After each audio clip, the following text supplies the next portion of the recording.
할렐루야. 6월 27일 수요일 묵상 말씀을 시작하겠습니다.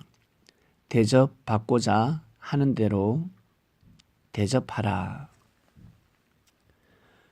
사람이라면 대접받고 싶어 합니다. 다른 말로 인정을 받고 싶어 합니다. 물질로 사람의 마음을 헤아려 주면 대접이 되는 것입니다. 그리고 말로 인정을 하게 되면 그것 또한 대접을 받는 것입니다. 음식으로 대접을 받으면 몸이 기뻐하고 말로 인정을 받고 대접을 받게 되면 마음이 기쁜 것입니다. 그래서 사람은 둘 다 인정을 받고 대접을 받아야 합니다. 그렇게 살고 싶지 않습니까? 좋은 것을 먹고 좋은 것을 입고 마음이 행복하며 나 혼자 기쁨의 삶이 아니라 주위의 사람들이 나를 인정해주고 나에게 고개를 숙이며 나를 인정해주고 나를 위해주고 존중해주는 사람들, 그 마음이 그립지 않습니까? 그 마음들을 마다할 사람이 누가 있겠습니까? 그러한 마음들을 마다한다면 아마 겸손한 것이 아니라 교만한 마음을 가진 사람들입니다. 왜 그런 마음을 가지면 교만합니까? 라고 하겠지만 만약 무시하고 인정할 것을 인정하지 않고 따뜻하고 상냥하게 말을 해야 하는데 퉁명스럽게 말을 하고 은혜를 베풀었는데 은혜를 갚지 않는다. 그러면 바로 투덜대지 않습니까? 어이 버르장머리 없는 놈, 은혜를 모른다. 대부분 아마 야단을 칠 것입니다. 인상을 찌푸릴 것입니다. 그렇기 때문에 주위 사람들이 인정해주고 위해주고 섬겨주고 존중해주면 좋아하는 것입니다. 기쁜 것입니다. 이것을 마다하면 아니 된다라는 뜻입니다. 어려울 때 대접을 받아보셨습니까? 어려울 때. 그리고 어려울 때 대접을 해보셨습니까? 어려울 때 대접을 했다라고 한다면 제일 먼저 떠오르는 사람이 있죠. 구약에. 누굴까요? 사르밧 가부입니다. 사르밧 가부는 상당히 어려운 삶을 살고 있었습니다. 그런데 엘리야를 만났고 엘리야라는 사람은 지나가는 남정네가 아니라 하나님의 말씀을 가져온 선지자였습니다. 하나님께서 그 시대에 어떻게 섭리를 하시는지, 자연재해, 가뭄이 왜 들었는지, 왜 비가 안 오는지를 정확하게 알고 있는 사람이었습니다. 가뭄이 들수록 하나님께 영광을 돌리고 찬양과 기도와 예배, 그리고 그 시대에 가뭄이 든 것은 하나님의 뜻이다. 하나님의 역사 속에 우리가 거하고 있구나라고 믿어야 하는 것입니다. 이것을 알고 믿는 사람들은 정말 복된 사람들이었습니다. 사르밧 가부는 참으로 힘듦에도 불구하고 마지막 음식을 엘리야에게 대접을 했습니다.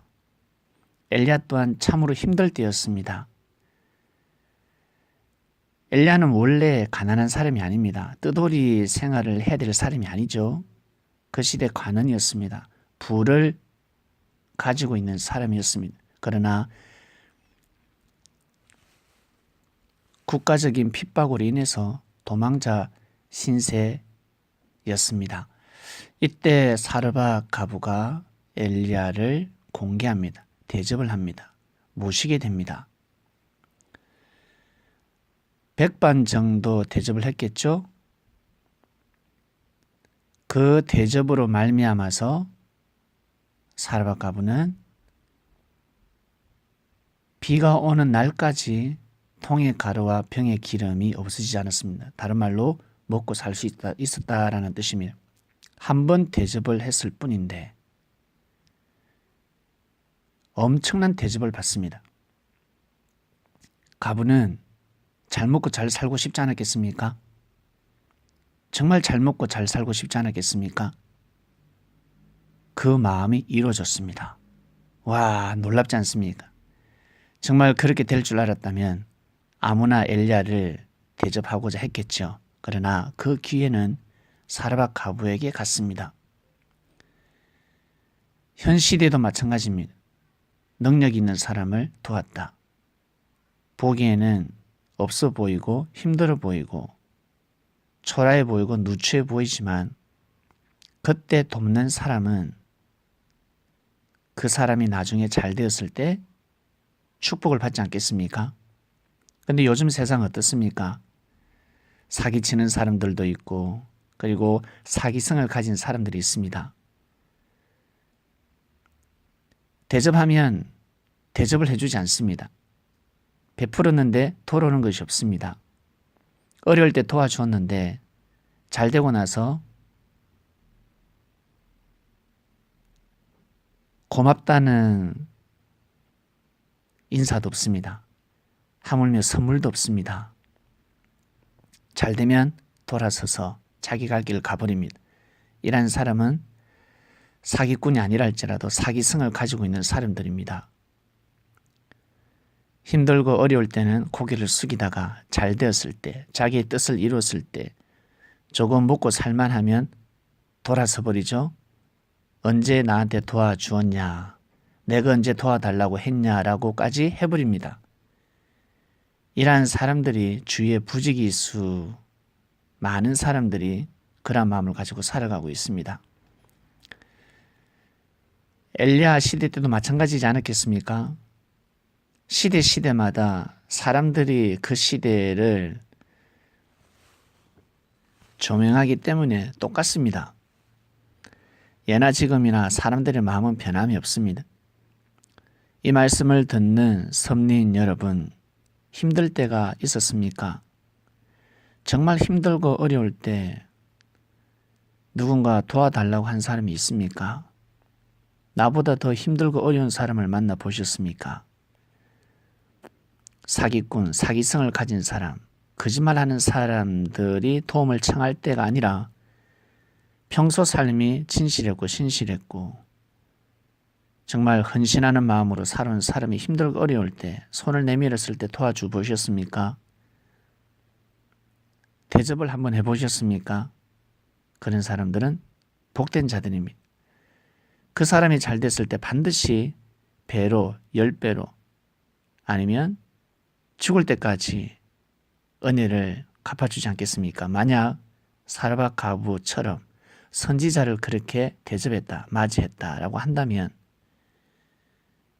그 사람은 죽을 때까지 먹고 살게 되는 것입니다.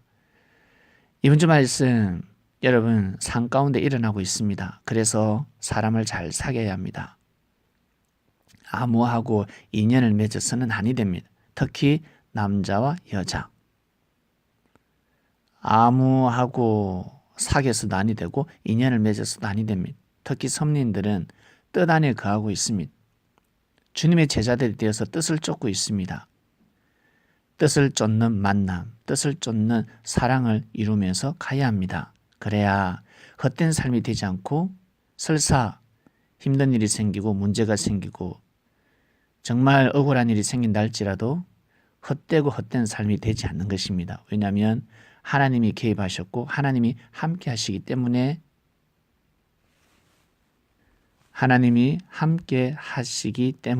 오늘 말씀 여기까지 하겠습니다. 하나님 아버지 감사합니다. 대접을 받고자 하는 대로 대접하라 였습니다. 오늘 말씀은 엘리야 사르밧 과부가 등장했고 그리고 이 시대를 조명하는 말씀이 나갔습니다. 각자에게 전해지는 깨달음과 은혜가 있을 것입니다. 대접을 받고자 한다면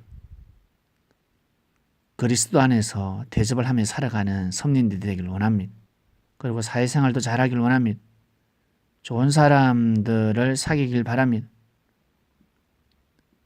헛된 삶을 살지 않길 원합니다. 감사합니다. 오늘도 승리하는 삶을 살게 하소서. 이 모든 기도 사랑하는 예수님의 이름으로 기도드립니다. 아멘.